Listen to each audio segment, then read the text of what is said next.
again, there was a guy named John. And John was an apostle, and he followed Jesus around, and he spread Jesus' word to as many people as he could. And we know he did a lot of work in what's today considered Turkey, in Asia Minor there, and what the Romans would have called the province of Asia. We know that John, probably from a lot of strong tradition, not from the Bible, but from a lot of tradition, that John probably ultimately ended up and preached for a while in the church of Ephesus, and was there for several years. We know that John continued to leave disciples even after he was gone in that area, and had some real passion for that part of the world. We know that John, as he got towards the end of his life, was exiled into prison in a place called Patmos. And when he was in prison there, he had this vision of Jesus. And Jesus told him, I want you to talk to these 7 churches. And maybe they were 7 churches that John already had a pretty good connection with. And he said, I want you to talk to each of them and tell them what I think about what's going on. And last week, we looked at the church of Ephesus. And Ephesus was the biggest church, probably, certainly the biggest city of the 7 cities that are mentioned. Ephesus was right there on the coast. It was a really important, prosperous city. And he starts with them, and then he goes to Smyrna.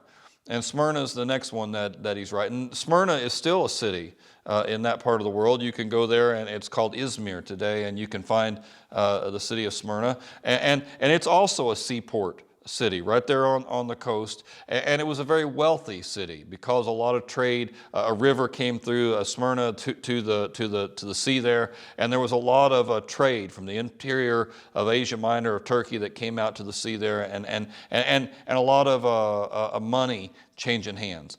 It was a very religious city. There were a lot of different idol temples there. Zeus had a big temple there, and a goddess named Cybele, who's more of a Turkish Asian deity, but Romans worshipped her too, and Cybele had a very big presence there in Smyrna. There was a god Asclepios,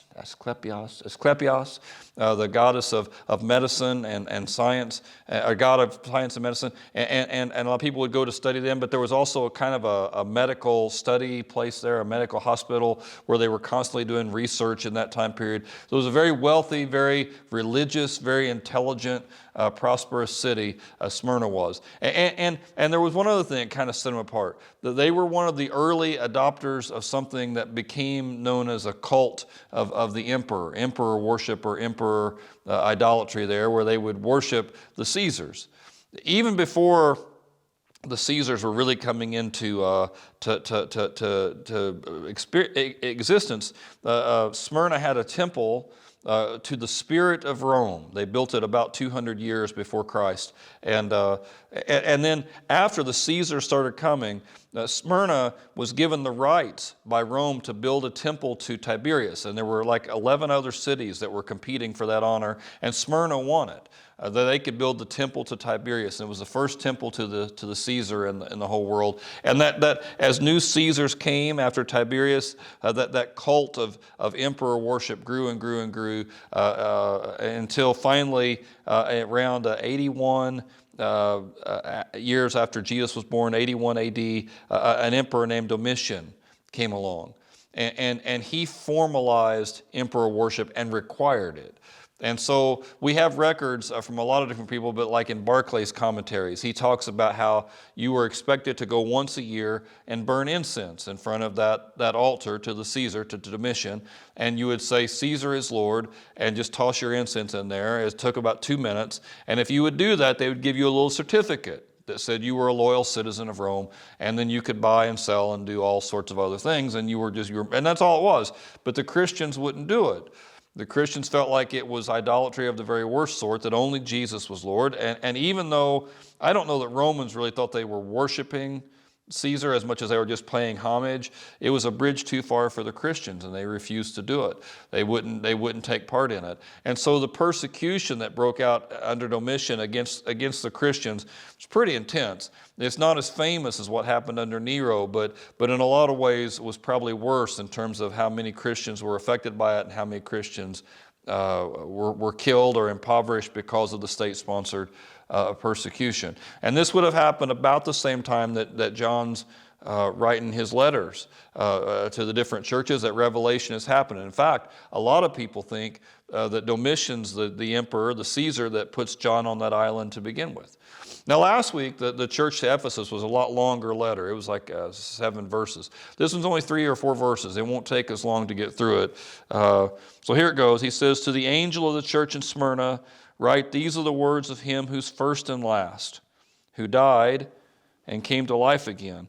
And this first and last, you would think of that only refers to God. He's the Alpha and the Omega. He's the beginning and the end. But when you see this second part here, who died and came to life, well, that refers to Jesus.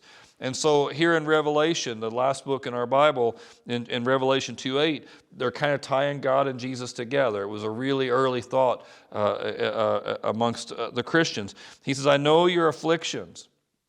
So you're getting knocked down, he says. "I know your poverty."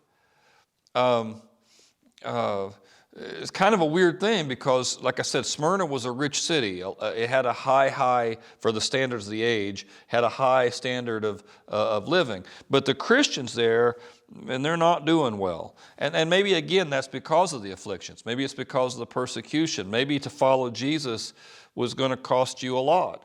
And it's, we always think about persecution, following Jesus, as being something that's going to affect you physically, like you get hurt, like or a prison or something like that. And that's certainly happening to these guys too. But it's not always that. Sometimes it's economic. You can be a Christian, but you're never going to have very much money if you do. And this word for poverty, the Greek word there, is usually more of an abject poverty. So there's poor, and then there's really poor, and that's what these guys were. But he says, in spite of that, he says, you're rich.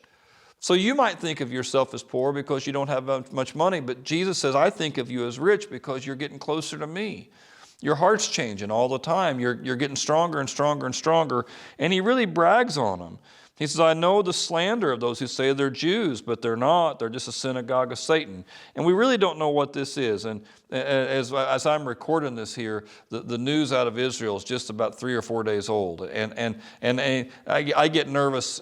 I get nervous today. Any language that might be seen as anti-Jewish or anti-Semitic, and you read this, oh man, that seems pretty hard. But you got to understand some of the Christian perspective about it at the time. The Christian's perspective, and this pops up in Revelation a couple different places, was that Christianity and following Jesus was a natural extension off of the Jewish faith that had always been. They really didn't see themselves as walking away from Judaism. In fact, they kind of saw the faith, the old ways of doing it, as separating from them. That Jesus was just the natural next step in a faith that had been going on for thousands of years. And this synagogue of Satan, again, is kind of hard language today. And if I saw somebody write it on X or on Twitter there, I'd be nervous reading what they were going to say next. But what he's talking about here is the Jews in that day they were a legally recognized religion. The Roman Empire recognized Jewish thinking. It did not recognize Christian thinking. And so the Jews sometimes had the upper hand in some of the persecutions that were going on. And I'm assuming that what he's writing here is that some of the people who were persecuting him were not just the state, the Romans, but the Jews too. So they were kind of isolated altogether. And I know that language seems really loaded, but I think that's how you can decipher it and try to understand it. He says, don't be afraid of what you're about to suffer. I tell you, the devil's going to put some of you in prison to test you, and you'll suffer persecution for 10 days. And this 10 days, we don't know for sure what that means. It could be a literal 10 days, but probably more likely just refers to a short amount of time. You're going to go through a hard time. It's going to be awful, but it won't be long. So again, he says, be faithful, and I'm going to give you life as your victor's crown. If you'll hang in there with me, even when it's hard, just know I'm on the other side of it, and I'm going to reward you. He says, whoever has ears, and you're going to see that phrase over and over again in these letters, whoever has ears, let them hear what the Spirit says to the churches. The one who is victorious will not be hurt at all by the second death.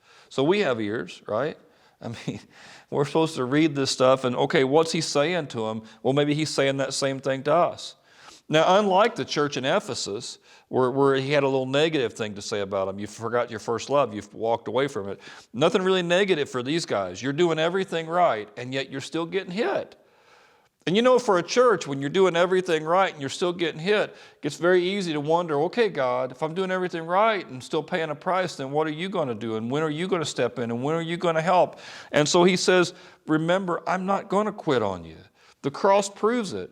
I paid for you and I sacrificed my life before you were even born. Jesus says, you can count on me to be true because I've always been true. And yeah, sometimes you're going to go through a hard moment. And sometimes it's going to hurt really, really bad. But it won't last forever. Just 10 days, just a really short time. And when that's over, if you'll hang in with me, he says, you're going to get life. You're going to get peace. You're going to get heaven. So our message here from Mount Pleasant, as we read what he said to Smyrna all those years, is that God will be there for us too. And even when we get smacked around, we know that he can be counted on to do what's right.